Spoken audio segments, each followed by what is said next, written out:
Hang Myo-kyu était une jeune femme séduisante, connue dans les années 1980 en Corée du Sud comme chanteuse pop et mannequin occasionnel. Elle avait une apparence fine, un visage harmonieux. Elle rêvait de gloire et pensait qu'un visage encore plus parfait l'aiderait à percer.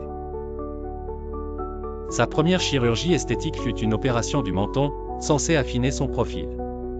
Elle a aimé le résultat et voulu aller plus loin. Hang a continué à faire des interventions, nez, joues, mâchoires, lèvres, botox, collagène. Elle s'est envolée pour le Japon, où elle vivait et travaillait, pour trouver des cliniques plus flexibles. Rapidement, son visage a commencé à perdre toute expression naturelle. Mais à ses yeux, elle n'était jamais assez belle. Ses proches ont tenté d'intervenir, ses parents l'ont suppliée d'arrêter, mais elle était dans le déni total, pensant que c'est eux qui exagéraient. Quand les chirurgiens ont commencé à refuser de l'opérer, elle a trouvé un médecin peu scrupuleux qui lui a vendu une seringue et du silicone liquide, pour qu'elle puisse s'injecter elle-même à la maison.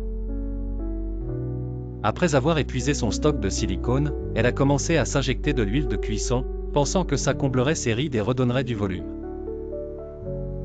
Son visage a commencé à gonfler comme un ballon déformé, recouvert de bosses, d'infections et de tissus durcis. Les voisins et les passants avaient peur en la voyant.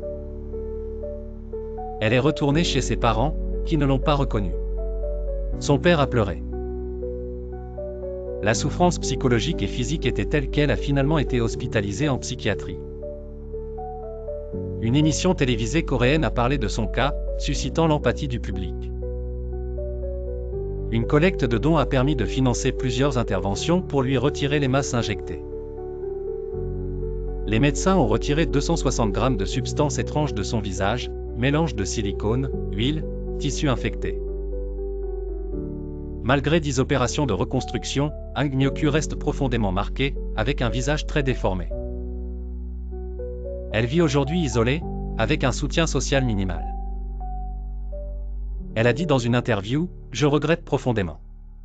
Si je pouvais revenir en arrière, je n'aurais jamais commencé.